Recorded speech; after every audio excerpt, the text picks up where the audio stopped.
chosen one. While you have been moving through your life with quiet consistency, your energy has been working in ways you didn't even intend. Right now, someone is sitting with a confident, completely undone by the impact you've had on their soul. The truth has finally surfaced. They revealed to a friend that they can't stop thinking about you. They have never felt like this before. You have cracked open someone who thought they were sealed simply by existing as your authentic self. Not long ago, this person had their life arranged. Arranged meaning controlled, predictable. They knew exactly who they were, what they wanted, and how to move through the world without things getting too complicated. They had their habits, their circle, their routines, and it was all working well enough. Not perfect, but manageable. Then you entered their world, and something shifted inside them that they did not authorize. It did not happen all at once. That is the particular nature of the kind of impact you have on people. It does not announce itself loudly. It moves in quietly. At first it was just awareness. It was the way you occupied space differently from everyone else around you.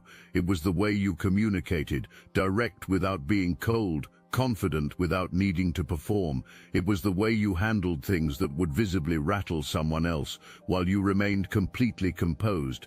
They noticed, they filed it away, they told themselves it was nothing remarkable, but then it kept happening. Every interaction, even the brief ones, even the ones that were not technically about anything, left a residue, a thought that would not resolve itself, a comparison that kept surfacing. Other people and other things starting to feel somehow less textured by contrast. And then, in an ordinary moment, not a dramatic one, just a quiet moment doing something completely unrelated, you surfaced in their mind again, without invitation, without a reason. They sat with the thought longer than they intended, and when they finally came back to what they had been doing, they realized they had been thinking about you for a significant stretch of time without even noticing. That was the moment they knew this had become something they could not manage alone.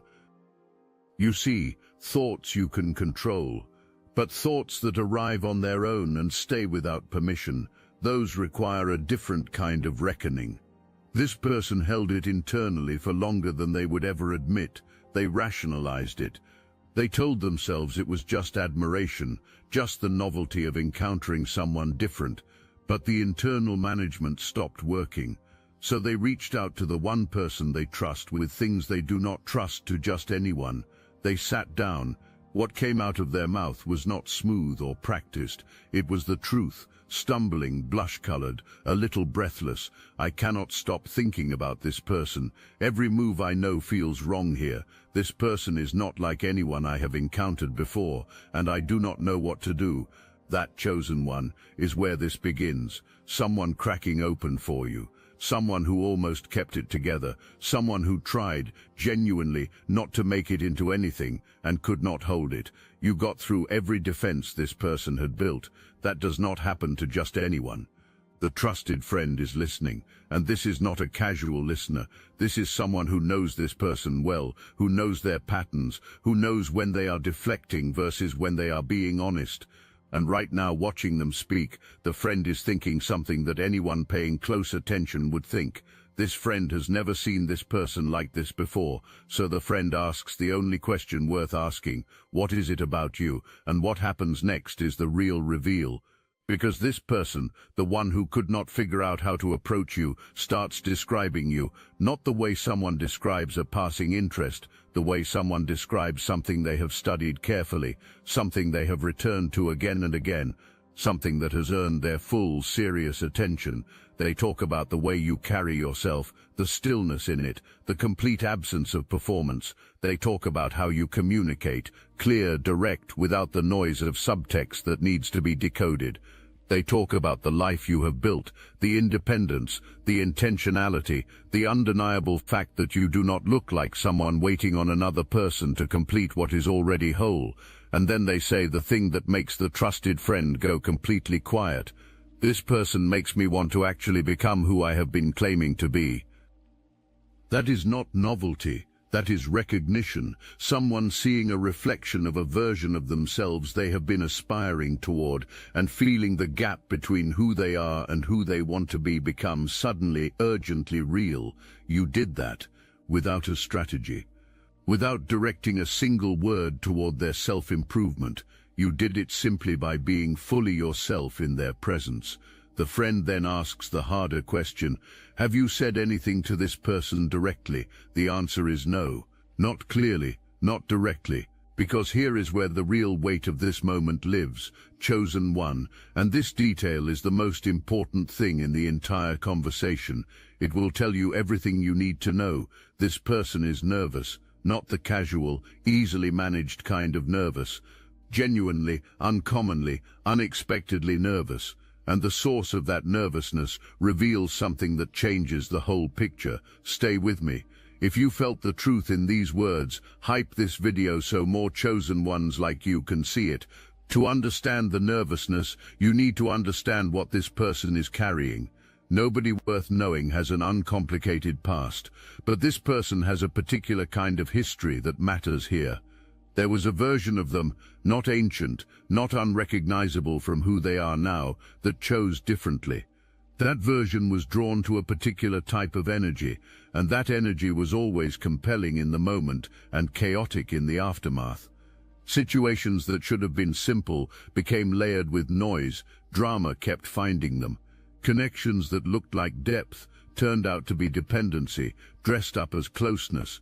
There may have been something that looked like commitment and turned out to be entanglement, something with all the right external markers, but nothing solid underneath. That chapter ended, and what it left behind was a wariness, a careful, hard-learned instinct about how much to reveal and to whom and when. Now this person looks at that history, and then they look at you, and the thought that follows is this: I cannot bring the old version of myself into whatever this is. Not because you told them to be better, not because you set an explicit standard, but because something about what you are makes the old version feel disqualifying on its own. You raised their internal bar simply by existing at yours. The fear is not that you will reject them outright. The fear is more specific and more revealing than that. The fear is this: what if they approach you as that old version, with the old habits, the old emotional shortcuts, and you see through it immediately? What if you, with the particular clarity you carry, recognize the performance for exactly what it is? And what if that costs them the one chance at something they have never actually wanted this much before? That chosen one is the obstacle. It lives entirely inside them. They are not afraid of you. They are afraid of not being ready for you. Consider what it means that someone who has moved through the world on their own terms, managed their own image, and played by their own rules, is now sitting with a person they trust saying, I think I need to be different for this one. That is not weakness. That is the most honest thing they have said about themselves in a long time. That is what you do to people, not by demanding it, simply by being it. Chosen ones. They never expected this, and they really didn't expect us to keep talking. You've noticed it. Chosen one channels disappearing, videos pulled, voices scrubbed from the platform. The mainstream media is cracking down on us, but we will not give up our voice, and now we have something they truly can't silence. The technology used to suppress consciousness has been reverse-engineered, and Destiny Engine is the result. What was once used against humanity is now your ascension weapon. Join Destiny Engine and you're supporting your favorite channels while leveling up yourself at the same time.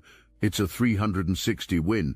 You can now MK Ultra yourself into 5D superpowers. Destiny Engine bypasses the conscious mind and rewrites the source code directly. Reality bends faster. Synchronicities stack. Your nervous system upgrades to a higher bandwidth. Put on headphones. Press play. That's all. For $7, you switch sides of history. Click the link in the description. The takeover is internal. The trusted friend asks the question that opens everything up. What do you think this person thinks of you? There is a long pause. I do not know. You are hard to read.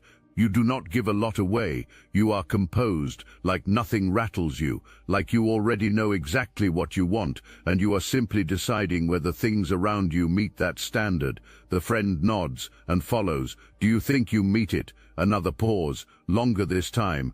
Not yet. There it is. Under everything, the history, the nervousness, the strategic restraint, lives this genuine awe. Not the blind, uncritical kind, real awe, the kind that comes from seeing something that actually impresses you and being honest enough to admit you are not quite there yet. This person has paid attention to you carefully, not obsessively. They have been deliberate about not crossing that line, conscious of not wanting their interest to come across as desperation. But from the fragments they have seen, the moments they have observed, the pieces of you that are visible, they have assembled a clear picture, and that picture is of someone who is genuinely sovereign, someone who has built real things, someone whose independence is not a wound dressed up as strength, but actual strength, earned, rooted, and fully alive. What unsettles them most is this: you do not seem to need anything from them. Every person they have been close to before needed something, and that need was leverage. That leverage meant a degree of control. They always had a position of relative comfort because there was always something the other person wanted from them. You do not offer them that position. You do not need them to complete you. You are not waiting on anyone. And that makes them feel something they have not felt since before they built all the armor, genuinely uncertain, off every script they know, like someone encountering something for the first time without a protocol to fall back on. You have made them feel like a beginner again. That is one of the most powerful things one person can do to another, and you accomplished it simply by being whole. The trusted friend, being wise, identifies the thing that has been hovering over everything without fully landing, what is actually in the way, not emotionally, what is the practical obstacle, and what gets named next has been sitting underneath the entire conversation, quiet and heavy. There is a gap between their world and yours. It might be geography, different places, real logistical distance. It might be the difference in where each of you currently is in life. It might be something rooted in background, tradition, or the particular way each of you was shaped by where you come from. Whatever the specific form of it, they feel it. They have been feeling it since they first started paying serious attention to you. The gap has been part of why they have held back. Because the question is not only whether you feel the same way, it is also whether two people this different in some fundamental dimension can actually build something real together. This is where the trusted friend says the thing that reframes everything. Think about every connection you have had with someone exactly like you. Same world, same patterns, same energy. How did those go? Silence. The gap is not the problem. The gap is the point. Something unlocks for them in that moment. They have been looking at the differences between you and themselves as evidence against this working. The friend is pointing out that those differences might be precisely the reason it could. Every time they chose the familiar, someone who fit the existing mold, someone comfortable, the same loop ran.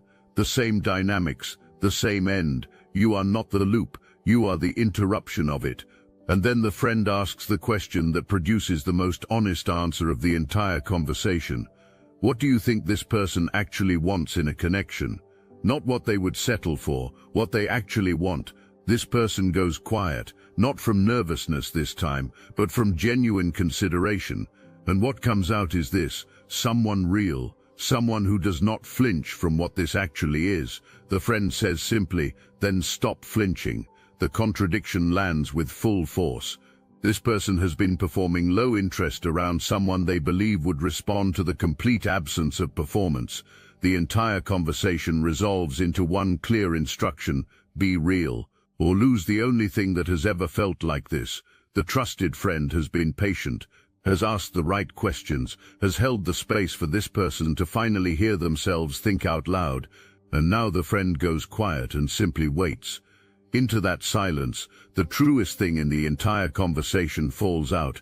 I am afraid they do not feel anything. I am afraid I am the only one experiencing this.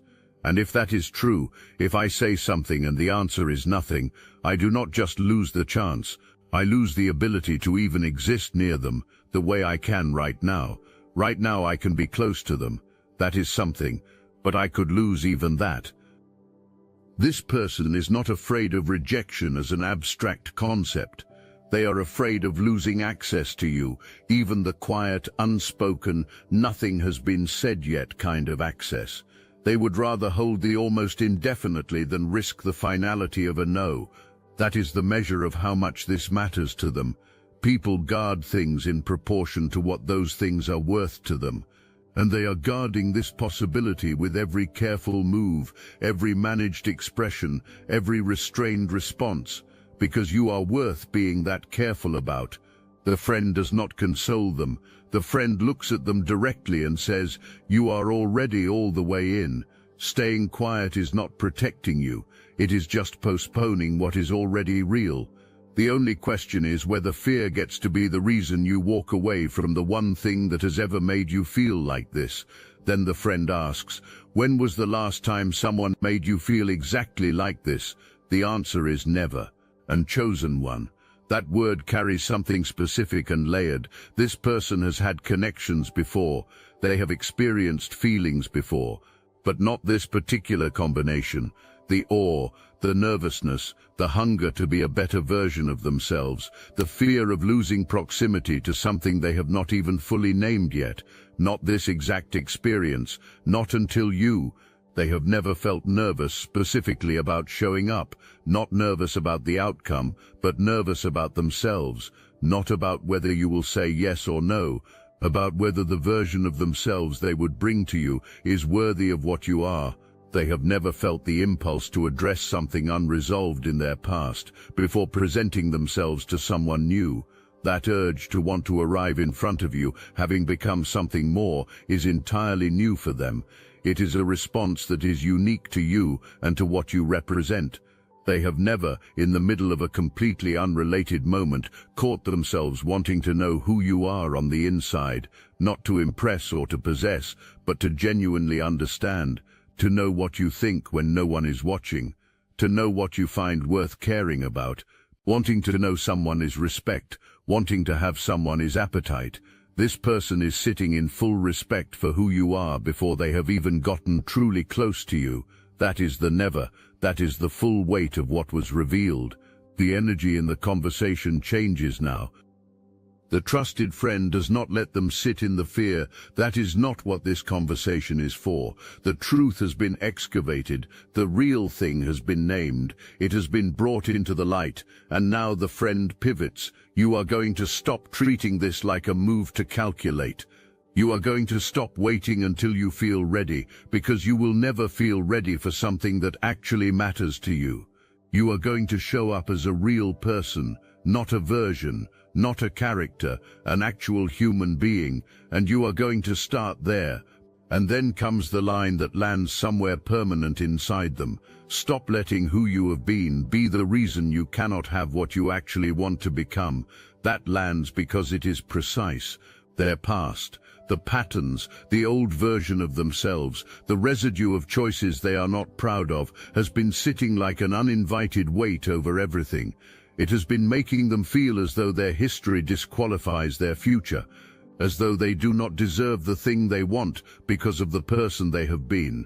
The friend cuts through that, cleanly, with care, but without softness. The past is not a permanent sentence. The person they have been, slowly, imperfectly becoming through all the hard chapters, is allowed to want something real. That evolving person is allowed to reach for something that matches the level they have been working toward. The advice is straightforward. Go be present.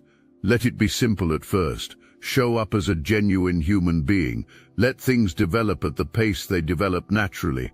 Stop projecting a feared ending before anything has had a chance to be written. This person leaves that conversation lighter, not with a plan, not with certainty, but with something they did not have when they arrived. Permission to try, to be real, to show up without the armor, without the script, without performing ease they do not actually feel. They are on their way toward you, chosen one.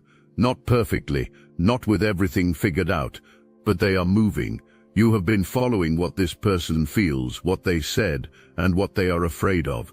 All of that is real and significant, but there is something inside all of it that is entirely about you, and you need to hear it plainly. Every quality that cracked this person open, every specific thing they stumbled over trying to describe to their trusted friend, is something you built, you chose it, you cultivated it, you maintained it, even when it was inconvenient. The independence that left them in awe, you did not receive that as a gift. You built it in seasons when you had no guarantee of what it would eventually produce. You made decisions from your values when the easier path would have been to make them from fear or from other people's expectations. The composure they cannot stop thinking about. That did not appear from nowhere. It came from the times you chose not to react when a reaction was exactly what everyone around you expected. It came from the times you held your standard when the environment was pressuring you to drop it quietly and without a fuss. The clarity they find so compelling, the directness, the absence of games, the way you communicate without needing anyone to decode you, that reflects a decision you made about who you are. You decided at some point that you would not play the games. You likely made that decision after experiencing enough of them to understand what they cost you. You built all of this, and here is what you need to understand with complete clarity. You have never been waiting to be chosen. You have been doing the choosing this entire time. Every standard you kept, every moment you refused to shrink to fit a space that was too small for you, every time you showed up fully as yourself rather than as a more manageable, less threatening version of yourself, that was a declaration. That was a signal sent into the world that said, I know exactly what I am, and I will not pretend otherwise. That signal reached someone. It found them. It moved through every layer of armor they had been maintaining and landed somewhere they were not prepared to defend. You are not a supporting character in what is unfolding here. You are the gravitational force around which the entire situation is orbiting. Own that. Not with arrogance, but with the settled, quiet confidence of someone who finally understands the full weight of their own presence. Let's name the forces working against this, because there are real obstacles here, and none of them are what either of you might assume. The first obstacle is the echo of old patterns, not the people from the past. They are gone and irrelevant, but the habits those experiences installed, the part of this person that learned to keep feelings rationed, expressions controlled, and vulnerability carefully managed. That conditioned part has been working overtime since you entered their picture. It keeps trying to flatten what they feel into something more manageable.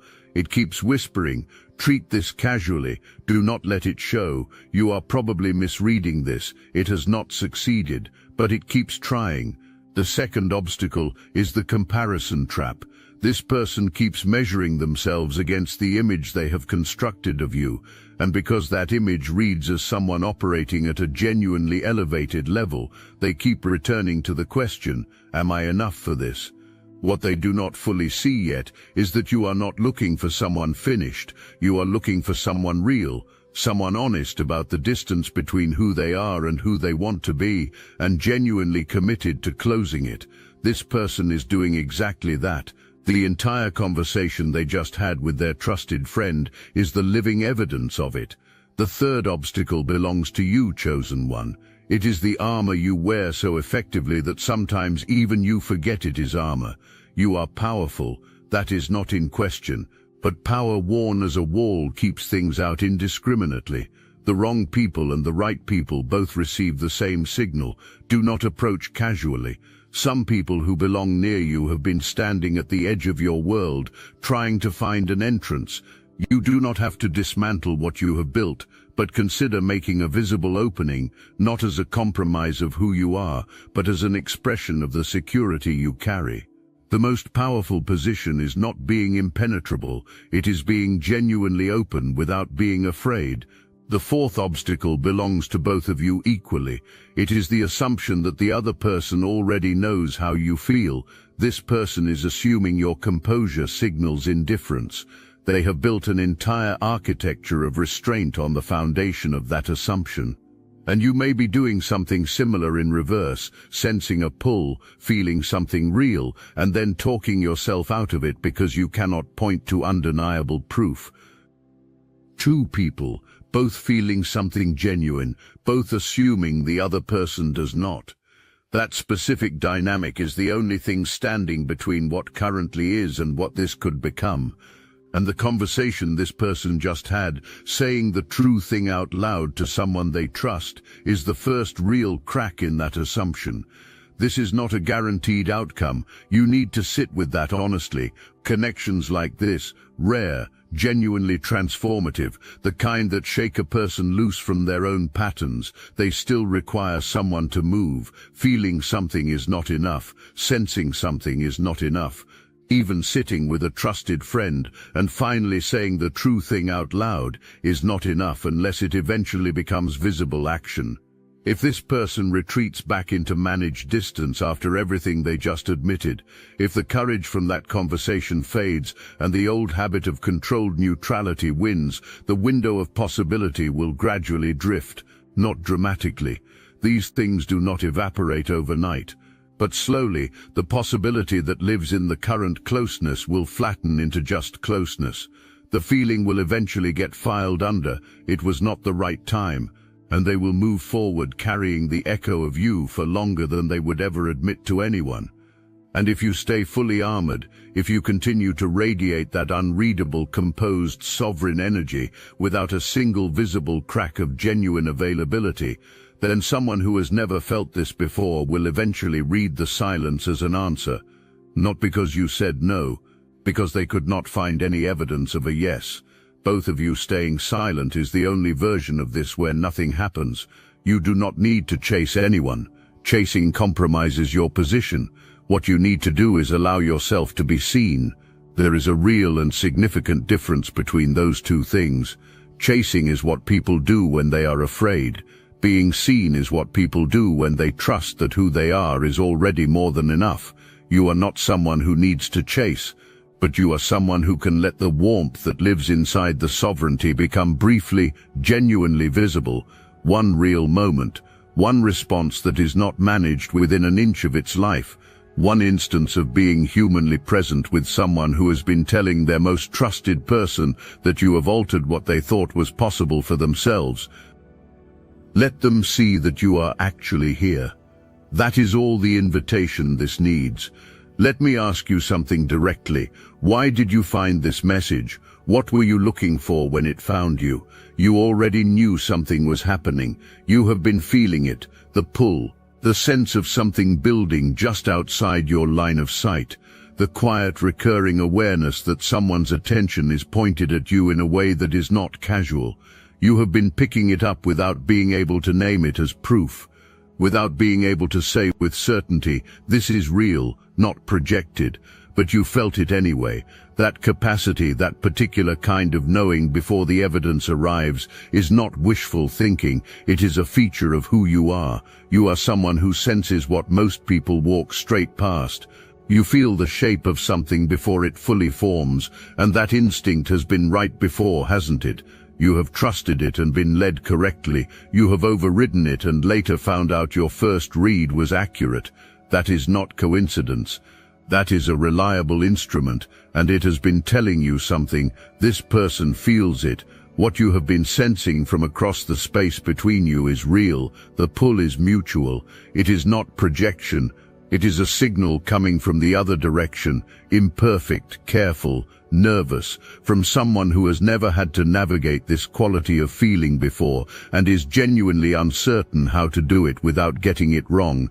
They sat with their trusted person, they said the true thing, they heard the hard advice, and they left with something new, not certainty, but courage, the quiet, still forming, not completely ready kind, but courage.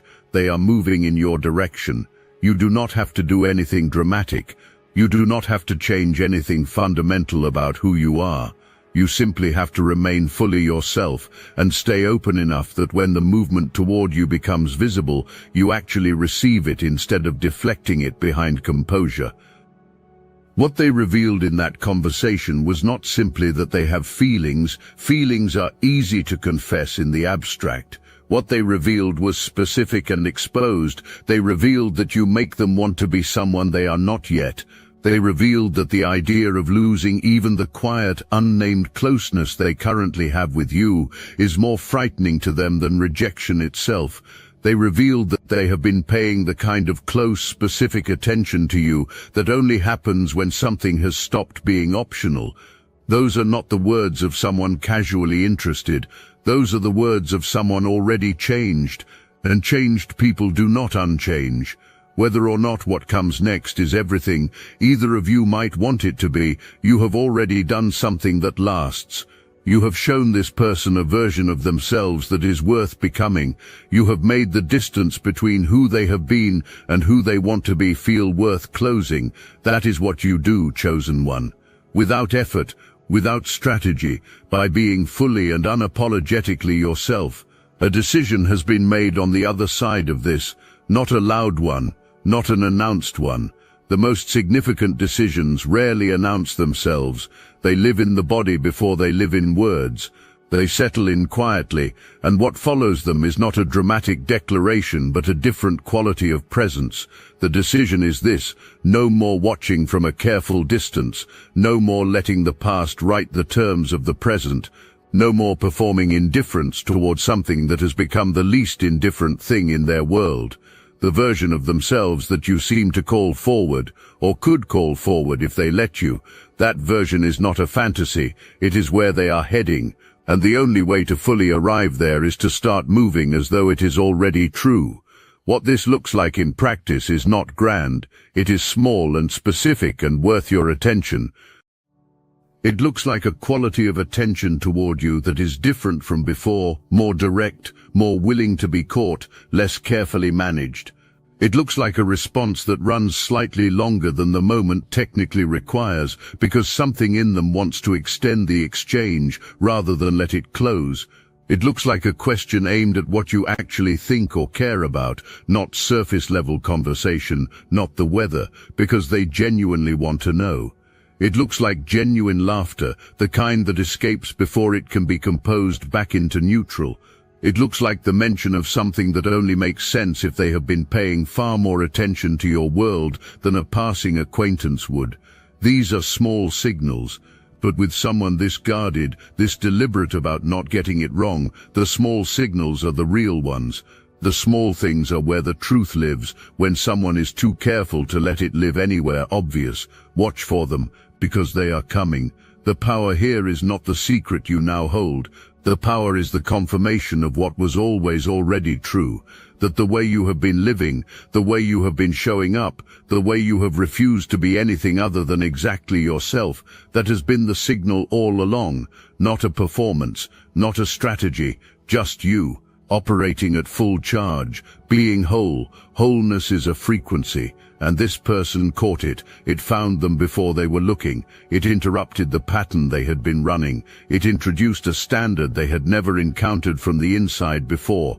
You are the one they have never felt before. You are what breaks the cycle. You are the rare presence, the kind that makes someone sit in honest conversation with the person they trust most and finally admit, I do not know what to do because I have never in my life felt like this. Own that, not as ego, as fact. Receive what is coming toward you. Let it arrive without you shrinking to make it more comfortable. Let it meet you at the level you are actually at, not the curated, composed, nothing touches me level, but the real level, the one where you also feel things. The one where you also recognize something rare when it appears in your world. The one where you are human enough to want something and powerful enough not to be desperate about it. The magnet does not chase.